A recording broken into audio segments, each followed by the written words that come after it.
Price the Lord. ഇനി not ബുക്കും പേനയൊക്കെ എടുത്തിട്ട് അതിൽ ആദ്യം ഇങ്ങനെ ഒരു ഹെഡിങ് എഴുതി വെക്കുക, ആന്തരിക സൗഖ്യം. അപ്പം ഞാൻ ആന്തരിക സൗഖ്യവുമായി ബന്ധപ്പെട്ടതായ കാര്യങ്ങളാണ് നിങ്ങളോട് പറയാനായിട്ട് പോകുന്നത്. അപ്പോൾ ആന്തരിക സൗഖ്യവുമായി ബന്ധപ്പെട്ട കാര്യങ്ങൾ.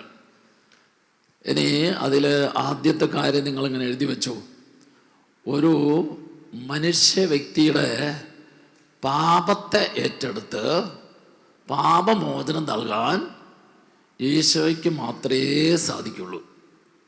ഒരു മനുഷ്യ വ്യക്തിയുടെ പാപത്തെ അല്ലെങ്കിൽ പാപങ്ങളെ ഏറ്റെടുത്ത് പാപമോചനം തരാൻ ഈശോയ്ക്ക് മാത്രമേ സാധിക്കുകയുള്ളൂ.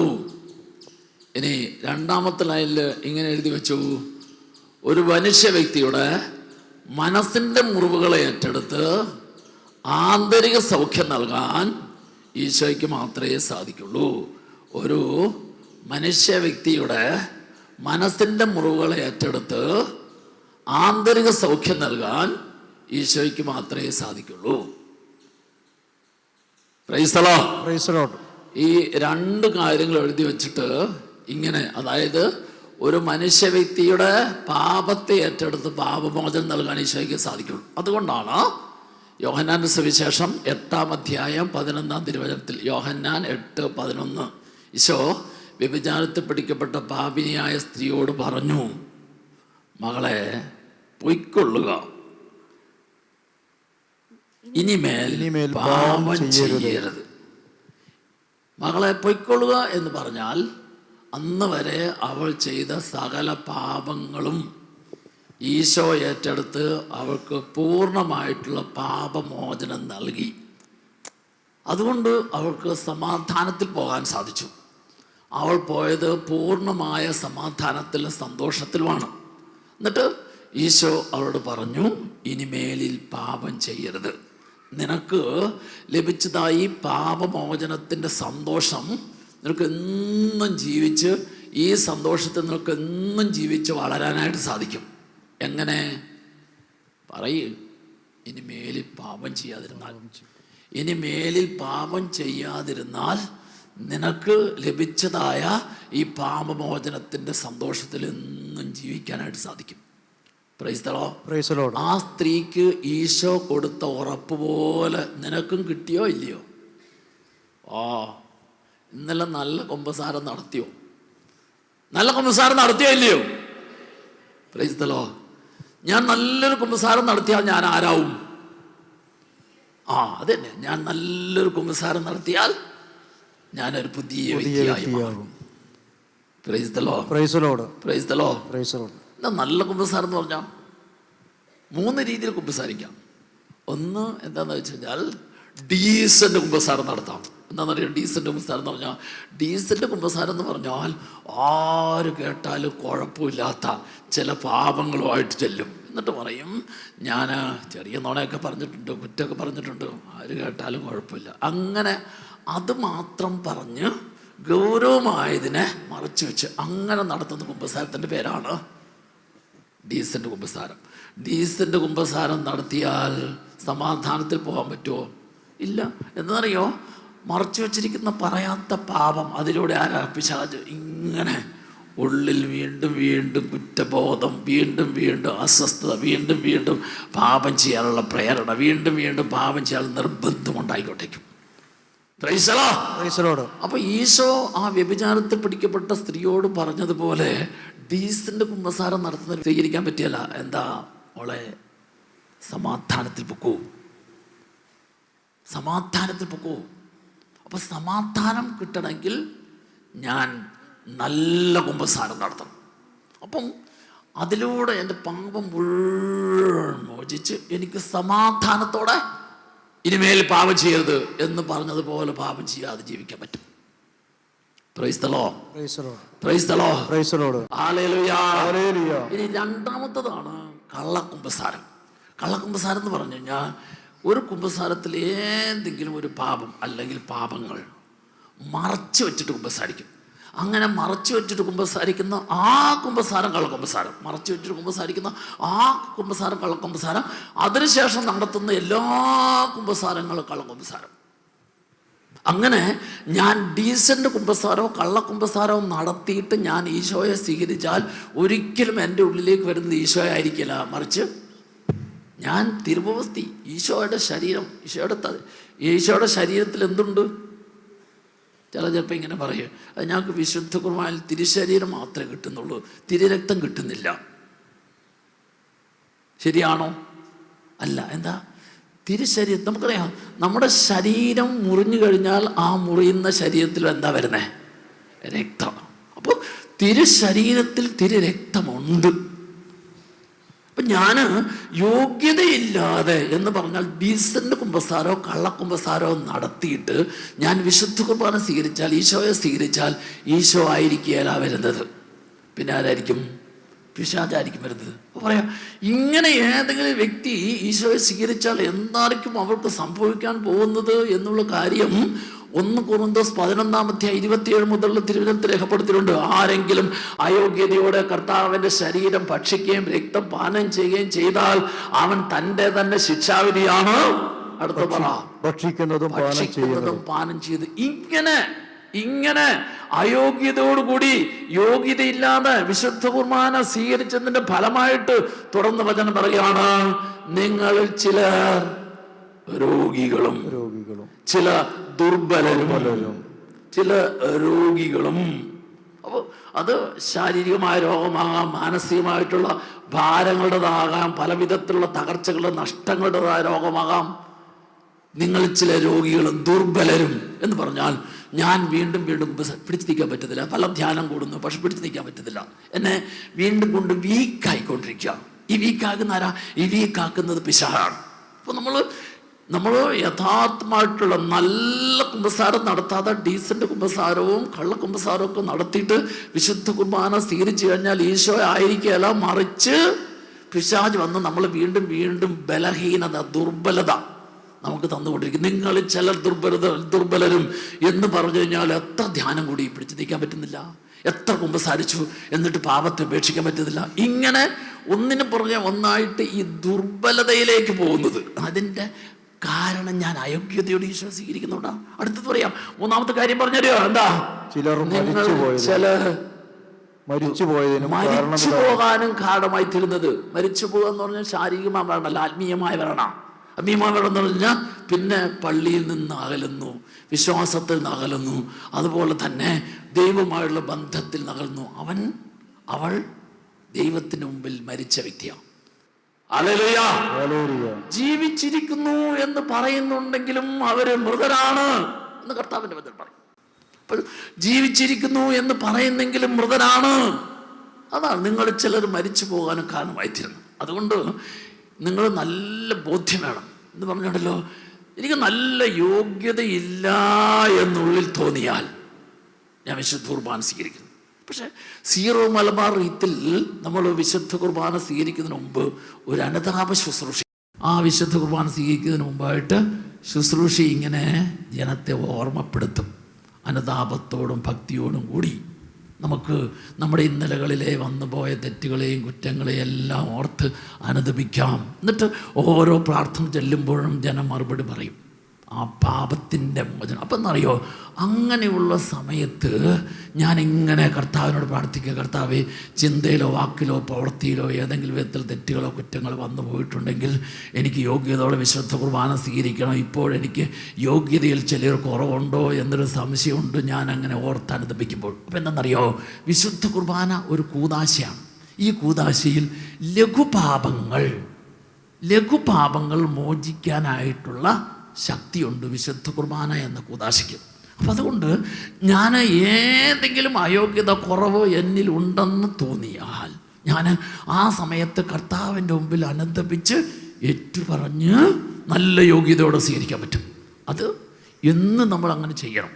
എന്നും വിശുദ്ധ കുർബാന സ്വീകരിക്കുന്നതിന് മുമ്പ് ഈശോയോട് ചിന്തയിലോ വാക്കിലോ ചെറിയ ലഘുപാപങ്ങൾ വന്നു പോയിട്ടുണ്ടെങ്കിൽ അതിനെ ഓർത്ത് കർത്താവിൻ്റെ മുമ്പിൽ അനുദപിച്ച് നമ്മൾ പറഞ്ഞിട്ട് മനസ്സിൽ പറഞ്ഞിട്ടാണ് നമ്മൾ ഈശോയെ സ്വീകരിക്കുന്നതെങ്കിൽ ഓരോ ദിവസത്തെയും വിശുദ്ധ കുർബാനയിൽ പൂർണ്ണ യോഗ്യതയോടെ എനിക്ക് വിശുദ്ധ കുർബാന സ്വീകരിക്കാൻ സാധിക്കും. അതായത് ലഘുപാപങ്ങളെ മോചിക്കാനായിട്ടുള്ള അധികാരം വിശുദ്ധ കുർബാന എന്ന കൂദാശയ്ക്കുണ്ട്. Praise the Lord. ഇനി ലാറ്റിൻ കുർബാന, ലത്തീൻ രീതിയിലുള്ള കുർബാനയാണെങ്കിലോ വിശുദ്ധ കുർബാന തുടങ്ങി തന്നെ അനുതാപ ശുശ്രൂഷയുണ്ട്. അവിടെ നമ്മൾ പാപത്തെ ഓർത്ത് അനുദപിച്ചിട്ട് അതിനുള്ള പ്രാർത്ഥന ചൊല്ലിയിട്ടാണ്, മനസ്താപപ്രകരണം ചൊല്ലിയിട്ടാണ് വിശുദ്ധ കുർബാനയിലേക്ക് തുടർന്ന് പ്രവേശിക്കുന്നത്. അപ്പോൾ നല്ല ഒരു ഒരുക്കത്തോടു കൂടിയാണ് അനുതാപം, പാപത്തെ ഏറ്റുപറഞ്ഞ് ക്ഷമ ചോദിച്ച് മാപ്പ് ചോദിച്ചിട്ടാണ് വിശുദ്ധ കുർബാന അങ്ങ് തുടർന്ന് പോകുന്നത്. ഹല്ലേലൂയ. എന്തുകൊണ്ടാണെന്നറിയാം ഇത് വെച്ചിരിക്കുന്നതിൻ്റെ കാരണം, ഒരു വ്യക്തി പോലും അയോഗ്യതയോടെ ഈശോയെ സ്വീകരിക്കരുത്. ഓരോ വ്യക്തി യോഗ്യതയോടെ ഈശോയെ സ്വീകരിക്കണം. ഹല്ലേലൂയ. ഇപ്പം ഞാൻ പറഞ്ഞു വന്നത്, അതായത് 3 വിധത്തിൽ കുമ്പസാരം: ഡീസൻ്റ് കുമ്പസാരം, കള്ള കുമ്പസാരം, മൂന്നാമത്തതാണ് നല്ല കുമ്പസാരം. നല്ല കുമ്പസാരം. ഈ നല്ല കുമ്പസാരത്തിൽ ഒന്ന്, ചെയ്തു പോയ തെറ്റുകളും പാപങ്ങളും ഏതെല്ലാമാണെങ്കിലും അതിനെ ഓർത്ത് അനുദപിക്കേണ്ടതിൻ്റെ പേരാണ് ആഴത്തിൽ അനുദപിക്കുക. ആഴത്തിൽ അനുദപിക്കുക. ഈ ആഴത്തിലുള്ള അനുതാപം, ചെയ്ത് തെറ്റിപ്പോയി എന്നോർത്തുള്ള കരച്ചിലാണ്. ആ കരച്ചിൽ നിന്ന് എൻ്റെ പാപങ്ങൾ മുഴുവൻ കർത്താവ് കഴുകും. അപ്പോൾ ചെയ്തു പോയതിനെ ഓർത്ത് അനുദപിച്ചിട്ട് ഒരു തീരുമാനം എടുക്കും, ഇനി ഞാൻ ചെയ്യേല. അപ്പം നീ ആ ചെയ്യേല എന്ന് ഈശോയുടെ മുമ്പിൽ എടുക്കുന്ന തീരുമാനത്തിൽ ഉറപ്പിലാണ് നീ ഈശോയുടെ മുമ്പിൽ, അല്ലെങ്കിൽ വൈദികൻ, ഈശോയുടെ പ്രതിനിധിയായ വൈദികൻ്റെ മുമ്പിൽ പാപങ്ങൾ ഏറ്റുപറയുന്നു. അപ്പോൾ വളരെ പ്രധാനപ്പെട്ട, അതായത് 1 വൈദികനോർത്ത് അനുദപിക്കണം, 2 ഇനി ചെയ്യലെന്ന് തീരുമാനമെടുക്കണം, 3 ചെയ്തത് മുഴുവൻ ഡീസൻ്റ് അല്ല, മറച്ചു വെച്ചല്ല, ചെയ്തത് മുഴുവൻ ഇനി ചെയ്യല എന്ന ആഴമായ അനുതാപത്തിൽ ഏറ്റുപറയണം. അങ്ങനെ നടത്തുന്ന കുമ്പസാരമാണ് നല്ല കുമ്പസാരം. ഹല്ലേലൂയ. അങ്ങനെ നല്ലൊരു കുമ്പസാരം നീ നടത്തിയാൽ നീ ആരായി? പുതിയ വ്യക്തിയായി. അപ്പോൾ നമ്മൾ നിങ്ങളുടെ നോട്ട് ബുക്കിൽ എഴുതി വെക്കാൻ പറഞ്ഞ ഒന്നാമത്തെ കാര്യം, ഒരു മനുഷ്യ വ്യക്തിയിലെ പാപത്തെ അല്ലെങ്കിൽ പാപങ്ങളെ ഏറ്റെടുത്ത് പാപമോചനം നൽകാൻ ഈശോയ്ക്ക് മാത്രമേ സാധിക്കുള്ളൂ. ആ സാധിക്കുന്ന ഉറപ്പിനാണ് വ്യഭിചാരത്തിൽ പിടിക്കപ്പെട്ട സ്ത്രീക്ക് ഈശോ കൊടുത്തത്. മോളെ, അവരാരും നിന്നെ വിധിച്ചില്ലേ, അവർക്കാർക്കും നീ ചെയ്ത പാപത്തിൽ നിന്നെ വിധിക്കാനായിട്ട് യോഗ്യതയില്ല. യോഗ്യതയുള്ള ഒരേ ഒരു വ്യക്തി ഞാനാണ്. ഞാൻ നിൻ്റെ പാപത്തിൽ നിന്നെ വിധിക്കുന്ന വ്യക്തിയല്ല, ഞാൻ നിന്നെ എങ്ങനെയെങ്കിലും രക്ഷപ്പെടുത്തുന്ന വ്യക്തിയാണ്. അതുകൊണ്ട് ഞാൻ ഇന്ന് വരെ നീ ചെയ്ത പാപത്തെ എല്ലാം ഞാൻ ഏറ്റെടുത്തിരിക്കുന്നു. ഞാൻ ഏറ്റെടുത്താൽ ഇനി നീ പാപിയല്ല. അതുകൊണ്ട് സമാധാനത്തിൽ പോയിക്കൊള്ളുക. അടുത്ത് പറഞ്ഞെന്താ?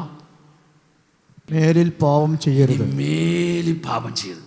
നിനക്ക് അതിൻ്റെ ദൂഷ്യവശവും ദുരിതവും എല്ലാം നിനക്ക് മനസ്സിലായല്ലോ. നിന്നെ അവരെല്ലാം പിടിച്ച് കൊല്ലാൻ വേണ്ടി കൊണ്ടുവന്നാൽ നിനക്ക് മനസ്സിലായല്ലോ. അതുകൊണ്ട് ഇനിമേൽ നീ പാപം ചെയ്യരുത്. ആ സ്ത്രീ ഒരു പുതിയ വ്യക്തിയായി. എന്താ അവളുടെ പ്രത്യേകത എന്നറിയോ? പിന്നീട് ഒരിക്കലും അവൾ പാപം ചെയ്തില്ല. ഒരു ഹല്ലേലൂയ പറഞ്ഞേ. 2 കരങ്ങൾ ഉയർത്തി പറഞ്ഞേ. നല്ല ശബ്ദത്തിൽ പറഞ്ഞേ. ഒരു നല്ല കയ്യടി കൊടുത്ത് കർത്താവിനെ മഹത്വപ്പെടുത്ത്. Praise the Lord.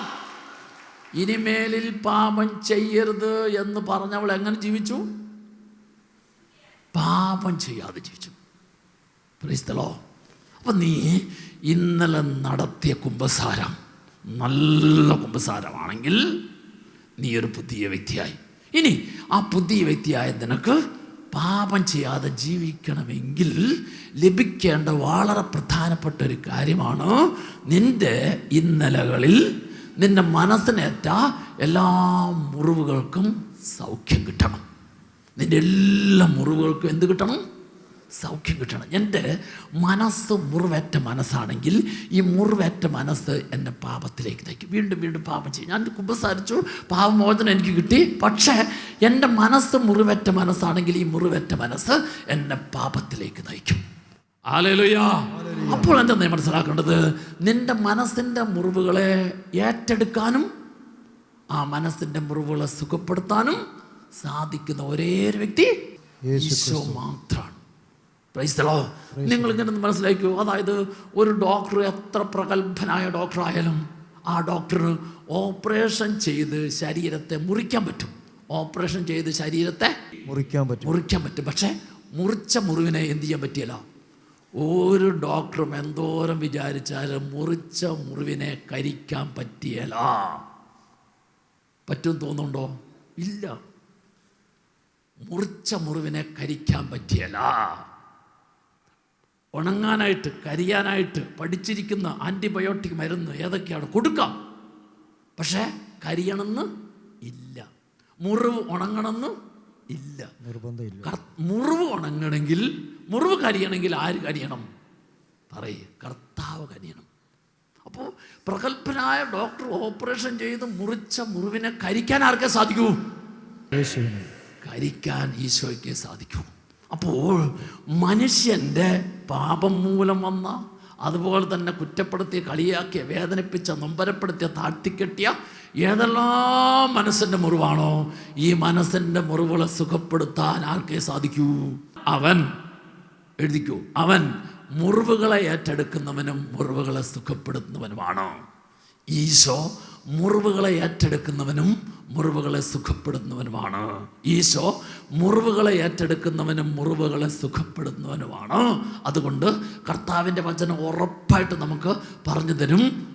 പുറപ്പാടിൻ്റെ പുസ്തകം 15-ാം അധ്യായം 26-ാം തിരുവചനത്തിൻ്റെ അവസാന ഭാഗം ഇങ്ങനെയാണ്: ഞാൻ നിന്നെ സുഖപ്പെടുത്തുന്ന കർത്താവാണ്. ഞാൻ നിന്നെ സുഖപ്പെടുത്തുന്ന കർത്താവാണ്. മുറിവുകളെ ഏറ്റെടുക്കുകയും മുറിവുകളെ സുഖപ്പെടുത്തുകയും ചെയ്യുന്നവൻ അവനാണ് കർത്താവ്. ആ കർത്താവ് പറയാണ്, ഞാൻ നിന്നെ സുഖപ്പെടുത്തുന്ന കർത്താവാണ്. Hallelujah, hallelujah. ഈ സുഖപ്പെടുത്തുന്ന കർത്താവ് ഇന്ന് നിന്റെ എല്ലാ മനസ്സിൻ്റെ മുറിവുകളെയും ഏറ്റെടുത്ത് സൗഖ്യം നൽകുന്ന ദിവസമാണ്. അതുകൊണ്ട് ഇന്ന് ഏറ്റവും കൂടുതൽ ഈ മനസ്സിൻ്റെ മുറിവുകളുടെ സൗഖ്യത്തിന് വേണ്ടി, ആന്തരിക സൗഖ്യത്തിന് വേണ്ടി ഇന്നേ ദിവസം മുഴുവൻ പ്രത്യേകമായിട്ട് പ്രാർത്ഥിക്കണം. ഞാൻ പറഞ്ഞല്ലോ, ഒരു വ്യക്തിക്ക് പാപം ചെയ്യാതെ ജീവിക്കാനായിട്ട് സാധിക്കണമെങ്കിൽ ആന്തരിക സൗഖ്യം കിട്ടണം. മനസ്സ് മുറിവേറ്റ മനസ്സാണെങ്കിൽ ഈ മുറിവേറ്റ മനസ്സ് ഒരു വ്യക്തി എത്ര തീരുമാനമെടുത്താലും ആ തീരുമാനത്തിൽ നിൽക്കാൻ പറ്റിയല്ല. പാപം ചെയ്യാതെ ജീവിക്കാൻ പറ്റിയല്ല. പാപം ചെയ്യാൻ പ്രേരിപ്പിക്കും, നിർബന്ധിക്കും. അപ്പോൾ പാപം ചെയ്യാതെ ജീവിക്കാനായിട്ട് സാധിക്കണമെങ്കിൽ അതിലേക്ക് എന്നെ നയിക്കുന്ന മനസ്സിൻ്റെ മുറിവുകൾക്ക് സൗഖ്യം കിട്ടണം.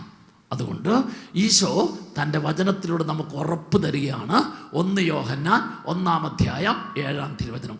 1 യോഹന്നാൻ 1-ാം അധ്യായം 7-ാം വചനത്തിൻ്റെ 2-ാം ഭാഗം ഇങ്ങനെ പറയാണ്: ദൈവത്തിൻ്റെ പുത്രനായ യേശു ക്രിസ്തുവിൻ്റെ രക്തം, ദൈവത്തിൻ്റെ പുത്രനായ യേശു ക്രിസ്തുവിൻ്റെ രക്തം, അടുത്ത് കേട്ടോ, എല്ലാ പാപങ്ങളിൽ നിന്നും, അടുത്തത് എല്ലാ പാപങ്ങളിൽ നിന്നും എന്ന് പറയുമ്പോൾ ഈ പാപം നമ്മുടെ മനസ്സിന് എന്തെല്ലാം മുറിവ് വരുത്തിയോ ആ മുറിവുകളെല്ലാം ഏറ്റെടുത്ത് സുഖപ്പെടുത്തും. ദൈവത്തിൻ്റെ പുത്രനായ യേശു ക്രിസ്തുവിൻ്റെ രക്തം എല്ലാ പാപങ്ങളിൽ നിന്നും, എല്ലാ മുറിവുകളിൽ നിന്നും, എല്ലാ രോഗങ്ങളിൽ നിന്നും നമ്മെ കഴുകി നമ്മളെ സുഖപ്പെടുത്തും. യേശു ക്രിസ്തുവിൻ്റെ രക്തം, ദൈവത്തിൻ്റെ പുത്രനായ യേശു ക്രിസ്തുവിൻ്റെ രക്തം എല്ലാ പാപങ്ങളിൽ നിന്നും, എല്ലാ മുറിവുകളിൽ നിന്നും, എല്ലാ ബലഹീനതകളിൽ നിന്നും, എല്ലാ കുറവുകളിൽ നിന്നും നമ്മെ കഴുകി സുഖപ്പെടുത്തും. Price the Lord. നന്നായിട്ടൊന്ന് കൈയടിച്ച് നന്നായിട്ട് കൈയടിച്ച് price the Lord, price the Lord. കുറച്ച് നാളുകൾക്ക് മുമ്പ് ഒരു ഭാര്യയും ഭർത്താവും കൂടെ ഷോപ്പിങ്ങിന് പോയി. ഒരു ഷോപ്പിംഗ് ഒക്കെ കഴിഞ്ഞ് കഴിഞ്ഞപ്പോഴേക്കും ഫ്രൂട്ട്സ് കട, ആ ഫ്രൂട്ട്സ് കടയുടെ മുമ്പിൽ കൂടെ പോയപ്പോൾ ആ ഫ്രൂട്ട്സ് കടയിൽ ഒത്തിരി നല്ല പഴവർഗ്ഗങ്ങൾ ഇരിക്കുന്നത് കണ്ടു. അപ്പോൾ അവരെ മാമ്പഴത്തിൻ്റെ കാലമായിരുന്നു. ഇപ്പം നമുക്കറിയാം ഏകദേശം ഒരു മാങ്ങപ്പഴത്തിൻ്റെ ഒക്കെ കാലം ആരംഭിച്ചിരിക്കും. ഇപ്പം മാമ്പഴത്തിൻ്റെ കാലമായിരുന്നു. അപ്പം ആ ഫ്രൂട്ട്സ് കടയിൽ ഒരു കൊട്ടയ്ക്കകത്ത് നല്ല മാങ്ങപ്പഴം ഇരിക്കുന്നു. ആര് കണ്ടു കഴിഞ്ഞാലും ആകർഷിക്കുന്ന മാങ്ങപ്പഴം. അപ്പം ഏതായാലും നമുക്ക് 1 കിലോ മാങ്ങ വാങ്ങിച്ചേക്കാം. ഭർത്താവും ഭാര്യയും കൂടെ ആലോചിച്ചു. എന്നിട്ട് ഫ്രൂട്ട്സ് കടയിൽ കയറിയിട്ട് പറഞ്ഞു, ഇതിൽ നിന്ന് 1 കിലോ മാങ്ങാപ്പഴം വേണം. അപ്പം എന്നറിയോ, ഈ കടക്കാരൻ അയാൾ എടുത്തു കൊടുത്തില്ല. ഇനി അയാൾ വല്ല എടുത്തു കൊടുത്തിട്ട് അത് പുഴുള്ളതോ പുളിയുള്ളതോ ഒക്കെ ആണെങ്കിൽ തിരിച്ചു വരുമ്പോഴേക്കും അടുത്ത ദിവസം വന്ന് ഈ മേടിച്ചുകൊണ്ട് പോയ ഒരു വഴക്ക് പറയണ്ടല്ലോ എന്ന് കരുതിയിട്ട് ഈ ഫ്രൂട്ട്സ് കടക്കാരൻ ചേച്ചിയോട് പറഞ്ഞു, ഇഷ്ടമുള്ള നോക്കി ചേച്ചി തിരഞ്ഞെടുത്തെങ്കിൽ തന്നേക്ക്, ഞാൻ തൂക്കിത്തരാം. അപ്പം അങ്ങനെ നല്ല ആകർഷകമായ മാമ്പഴക്കൊട്ടയിൽ നിന്ന് ആ കൊട്ടയിലുണ്ടായിരുന്ന മാങ്ങയിൽ നല്ല നോക്കി. ചേച്ചി 1-2 പ്രാവശ്യമൊക്കെ മാങ്ങ ഇങ്ങനെ എടുത്ത് തിരിച്ച് മറിച്ചൊക്കെ നോക്കി. പുഴുക്കുത്ത് വല്ലതും ഉണ്ടോ, എന്തെങ്കിലും കേടുണ്ടോ, ചീഞ്ഞിട്ടുണ്ടോ എല്ലാം നോക്കി. ഒന്നുമില്ല, പെർഫെക്റ്റാണ്. അപ്പം അങ്ങനെ ഒരു 5 എണ്ണം എടുത്തു കൊടുത്തു. തൂക്കിയപ്പം 1 കിലോ കഴിഞ്ഞ് ഇച്ചിരി കൂടെ വെച്ചുകൊണ്ട് എടുത്തോളം പറഞ്ഞു. അങ്ങനെ 1 കിലോ മാങ്ങാപ്പഴമൊക്കെ വാങ്ങിച്ച് 2 പേരും കൂടി സന്തോഷത്തോടെ വീട്ടിൽ വന്നു. വീട്ടിൽ വന്ന് എന്നിട്ട് 1 മണിക്കൂർ കഴിഞ്ഞപ്പോഴേക്കും എന്താണെന്ന് വെച്ചാൽ വീട്ടിലേക്ക് ഒരു ഗസ്റ്റ് കയറി വന്നു. ഇപ്പം ഏതായാലും കയറി വന്ന ഗസ്റ്റിന്, അതിഥിക്ക് ഈ മാങ്ങാപ്പഴം അതിന് ഒരെണ്ണം എടുത്ത് പൂളി കൊടുക്കാമെന്ന് വിചാരിച്ചുകൊണ്ട് ചേച്ചി എന്ത് ചെയ്യുന്നറിയാം, ആദ്യത്തെ മാങ്ങ ചെത്തിയപ്പോൾ പുറത്ത് ഒരു കുഴപ്പമില്ലായിരുന്നു. ചെത്തിയാൻ കഴിഞ്ഞപ്പോൾ ചെറിയൊരു പാട് കാണാൻ തുടങ്ങി, കറുത്തൊരു പാട് കാണാൻ തുടങ്ങി. അപ്പം ചെത്തിക്കഴിഞ്ഞ ശേഷം പൂളി ഇപ്പോൾ ഉണ്ടല്ലോ, ആ പാട് മുഴുവൻ പുഴിയിരുന്നതിൻ്റെ പാടായിരുന്നു. എന്ന് പറഞ്ഞാൽ ഏത് പൂളും നോക്കിയിട്ടും ഒന്നും ഉപയോഗിക്കാൻ പറ്റത്തില്ല. മുഴുവത്തിനകത്ത് എന്താ പുഴു. ഏതായാലും 5 എണ്ണം ഉണ്ടല്ലോ, ഒരെണ്ണല്ലേ പോയുള്ളൂ. ഏതായാലും ഗസ്റ്റിനോട് ഇങ്ങനെ പറഞ്ഞു, ഇപ്പം ഞങ്ങളിപ്പം മേടിച്ചോണ്ടൊന്ന് മാങ്ങാപ്പഴുണ്ട്, ചെത്തി തരാം എന്ന് പറഞ്ഞാൽ ഉള്ളിലേക്ക് പോയതേ. എന്നിട്ട് എന്ത് ചെയ്യുന്നറിയാവോ, ചേച്ചി രണ്ടാമത്തത് എടുത്ത് ചെത്തിയപ്പോഴും ഇത് തന്നെ സ്ഥിതി. എന്നാലും പ്രതീക്ഷയുണ്ട്. 3ാമത്തിലേക്ക് പോയി. എന്തു പറയുന്നു, മേടിച്ചുകൊണ്ട് വന്ന മാങ്ങാപ്പഴം പുറമേ നല്ല ഭംഗിയായിരുന്നു, ഒരു കുഴപ്പമില്ലായിരുന്നു, ഒരു കുത്തുമില്ല, ഒരു പാടുമില്ല. പക്ഷെ 5 എണ്ണവും ചെത്തിയിട്ടും എല്ലാത്തിനകത്ത് പുഴുവാണ്. ചെത്തിക്കഴിയുമ്പോൾ നല്ല സന്തോഷം വരുമോ?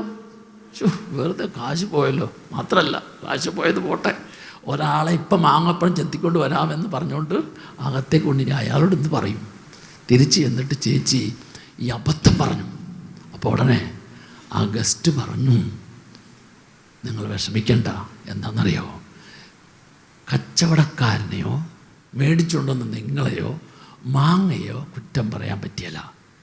എന്താ കാരണം എന്നറിയാവോ, ഈ മാവ് പൂത്ത സമയത്ത് ആ മാങ്ങയുടെ പൂവിനകത്ത് പുഴു മുട്ടയിട്ടു.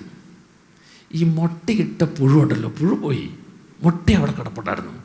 മാങ്ങയുടെ പൂ വളർന്ന് മാങ്ങ ഉണ്ണിയായി, അത് മുഴുത്തതായി, മൂത്ത് പറിക്കാൻ വെച്ചു, പഴുത്തു. പക്ഷേ ആ പൂത്ത സമയത്ത് ആ പൂവിലിരുന്ന മുട്ട വളർന്ന് അതിനകത്ത് പുഴുവായി തന്നെ ഇരുന്നത് കൊണ്ട് എന്താണെന്നറിയോ, പുറമെ ഒന്നും കാണുന്നില്ല, അകത്ത് മുഴുവൻ ആരയായി, അകത്ത് മുഴുവൻ പുഴുവിൻ്റെ വാസസ്ഥലമായി, ഉപയോഗിക്കാൻ പറ്റാതെ പോയി. Price the Lord. നിങ്ങൾ വിചാരിക്കുക, ഈ അച്ഛൻ എന്തിനാണ് ഈ മാങ്ങാക്കഥ പറഞ്ഞത്? ഈ മാവ് പൂത്ത സമയത്ത് ആ പൂവിനകത്തിരുന്ന പുഴു മുട്ടയിട്ടില്ലേ? ആ മുട്ടയിട്ട പുഴുവല്ലേ, ആ മുട്ട വിരിഞ്ഞല്ലേ ആ മാങ്ങാപ്പഴം മുഴുവൻ ഉപയോഗിക്കാൻ പറ്റാതെ ആയത്? പുറമേ നോക്കിയപ്പോൾ നല്ല മനോഹരമായിരുന്നില്ലേ, സ്വാദുള്ളതാണെന്ന് കരുതിയില്ലേ, ഒട്ടും കുഴപ്പമില്ലെന്ന് ചിന്തിച്ചില്ലേ? എല്ലാം ചിന്തിച്ചു. പക്ഷേ മാവ് പൂത്ത സമയത്ത് പൂവിനകത്ത് പുഴു മുട്ടയിട്ടത് വിരിഞ്ഞ് അതിനെ മുഴുവൻ ഉപദ്രവം ചെയ്തു. ഈ പൂവിനകത്തെ പുഴുവിൻ്റെ മുട്ടയുണ്ടല്ലോ, ഇതുപോലെയാ നമ്മുടെ മനസ്സിനകത്തുള്ള മുറിവ്. ഈ മനസ്സിൽ ഒരു മുറിവിരുന്നാൽ ആ മുറിവ് ബാക്കിയുള്ള കാര്യങ്ങൾ പുറമേ നോക്കി ഒന്നും കഴിയില്ല. എല്ലാം നല്ല സുന്ദരൻ സുന്ദരി, കഴിവുണ്ട്, പ്രാപ്തിയുണ്ട്, എല്ലാം ഉണ്ട്. പക്ഷെ എന്താണെന്നറിയാവോ, സ്വഭാവത്തിൽ പലവിധത്തിലുള്ള വൈകല്യങ്ങൾ, നിയന്ത്രിക്കാൻ പറ്റാത്ത കോപം, നിയന്ത്രിക്കാൻ പറ്റാത്ത പാപശീലങ്ങൾ, നിയന്ത്രിക്കാൻ പറ്റാതെ അടിക്കടി വീണു പോകുന്ന ദുശീല തഴക്കങ്ങൾ, ഒന്നിനു പുറകെ ഒന്നായിട്ട് ചെയ്തു പോകുന്ന ചില പ്രേമബന്ധങ്ങൾ, ഒന്നിനു പുറകെ ഒന്നായിട്ട് വീണു പോകുന്ന ചില തിന്മ പ്രവൃത്തികൾ. സ്നേഹമുള്ളവർ, ഇന്ന് ലോകത്തിൽ അക്രമവാസനകൾ, കൊലപാതകം, അങ്ങനെ ഭീകരപ്രവർത്തനം, ഇതിൻ്റെ എല്ലാം പിന്നിൽ ഇതെല്ലാം ചെയ്യുന്നത് മനുഷ്യ വ്യക്തികളാണ്. ആണോ അല്ലയോ? ആണോ അല്ലയോ? അതെ. അതെ. എന്തുകൊണ്ട് ആ മനുഷ്യൻ അങ്ങനെ ചെയ്യുന്നു? നമ്മൾ ചിലപ്പോഴൊക്കെ നമ്മൾ ഇങ്ങനെ പത്രത്തിൽ വായിക്കുകയും ന്യൂസ് കേൾക്കുകയൊക്കെ ചെയ്യും. എന്താ അറിയോ? 65 വയസ്സുള്ള ഒരു ചേട്ടൻ 5 വയസ്സുള്ള 7 വയസ്സുള്ള അതിൽ താഴെയുള്ള കൊച്ചിനെ ഉപദ്രവിച്ചു. നമ്മൾ ചിന്തിക്കും, ഇതെന്താ ഇങ്ങനെ? അതുപോലെ തന്നെ പല വിധത്തിലുള്ള കൊലപാതകങ്ങൾ നടത്തുന്നു, പല വിധത്തിലുള്ള അക്രമ പ്രവർത്തനങ്ങൾ നടത്തുന്നു, ഭീകരപ്രവർത്തനങ്ങൾ നടത്തുന്നു. വ്യക്തികളെ യാതൊരു വിധത്തിലുള്ള ദാക്ഷിണ്യവുമില്ലാതെ ദയ തോന്നാതെ ഓരോ കാര്യങ്ങളും ചെയ്യുന്നു. എന്താ ഇതിനെല്ലാം കാരണം? ഇതിൻ്റെ എല്ലാം കാരണം ഏതോ നാളുകളിൽ മനസ്സിൻ്റെ മേഖലയിൽ മനസ്സിനേറ്റ മുറിവുകളാണ്. ഹല്ലേലൂയ. മനസ്സിൽ ഒരു മുറിവേറ്റ തലം കിടപ്പുണ്ടെങ്കിൽ, ഞാൻ പറഞ്ഞല്ലോ, മാങ്ങ പൂത്ത സമയത്ത് ആ പൂവിലിരുന്ന ഒരു പുഴുവിൻ്റെ മുട്ടയാണ് ആ മാങ്ങ പഴുത്തു കഴിഞ്ഞപ്പോൾ അല്പം പോലും ഉപയോഗിക്കാൻ പറ്റാത്ത വിധത്തിൽ മുഴുവനും പുഴുവിൻ്റെ വാസസ്ഥലമായത്, മുഴുവനും പുഴുവിന് കൊടുക്കേണ്ടി വന്നത്. ഇതുപോലെ നമ്മുടെ മനസ്സ് രൂപപ്പെട്ട് വളർന്നതായ കാലഘട്ടത്തിൽ എവിടെയെങ്കിലും എപ്പോഴെങ്കിലും മനസ്സിന് ഒരു മുറിവേറ്റിട്ടുണ്ടെങ്കിൽ, ഒരു മുറിവ് അനേകം വൈകല്യം, അനേകം മുറിവാണെങ്കിൽ ഈ അനേകം മുറിവുകൾ സ്വഭാവത്തിൽ വ്യത്യസ്തമായിട്ടുള്ള വൈകല്യങ്ങൾ ഉണ്ടാക്കും. Price the Lord. ചിലപ്പോൾ നമ്മൾ ഇങ്ങനെ ചിന്തിക്കും, ഞാൻ ധ്യാനത്തിൽ കൂടി നല്ല തീരുമാനങ്ങൾ എടുത്തിട്ട് ഇനി ഞാൻ മദ്യപിക്കുകയല്ല, പുകവലിക്കുകയല്ല, ദുശീലപ്രവൃത്തി ചെയ്യല, ആ തെറ്റായ ബന്ധങ്ങളിലൂടെ പോയല്ല, ആ തെറ്റായ കൂട്ടുകെട്ടിലൂടെ പോയി, ഇതെല്ലാം ഞാൻ എടുത്ത് തീരുമാനമെടുത്തിട്ട് എന്താ ഞാൻ ഈ 2 വർഷം കഴിഞ്ഞപ്പോൾ 4 വർഷം കഴിഞ്ഞാൽ വീണ്ടും വീണു പോയത്? വീണ്ടും വീണു പോകുന്നതിൻ്റെ കാരണം എനിക്ക് മനസ്സിൻ്റെ മുറിവുകളിലെ പൂർണ്ണമായിട്ടുള്ള ആന്തരിക സൗഖ്യം കിട്ടിയില്ല. ഹല്ലേലൂയ. എനിക്ക് പൂർണ്ണമായിട്ടുള്ള ആന്തരിക സൗഖ്യം കിട്ടിയില്ല എങ്കിൽ ആ മുറിവ് കുറച്ച് നാളത്തേക്ക് എനിക്ക് പിടിച്ചു നിർത്തി. പക്ഷെ വീണ്ടും സാഹചര്യങ്ങൾ വന്നപ്പോൾ, വീണ്ടും അനുകൂലമായിട്ടുള്ള നിർബന്ധങ്ങൾ വന്നപ്പോൾ ഞാൻ ആ ദുശീലത്തിൽ വീണുപോയി, ആ തെറ്റായ ബന്ധങ്ങളിൽ വീണുപോയി, തെറ്റായ ശീലങ്ങൾ വീണുപോയി.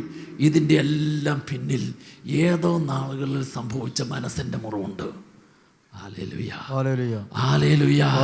ഹല്ലേലൂയ. അതുകൊണ്ട് നമുക്ക് ഏറ്റവും പ്രധാനപ്പെട്ട ഈ ധ്യാനത്തിൽ ലഭിക്കേണ്ട കാര്യമാണ്, എൻ്റെ മനസ്സിൻ്റെ മുറിവുകൾക്ക് പൂർണ്ണമായിട്ട് സൗഖ്യം കിട്ടണം. പൂർണ്ണമായ ആന്തരിക സൗഖ്യമാണ് പാപം ചെയ്യാതെ വിശുദ്ധി ജീവിക്കാൻ ഒരു വ്യക്തിയെ ഏറ്റവും കൂടുതൽ സഹായിക്കുന്നത്. ഹല്ലേലൂയ.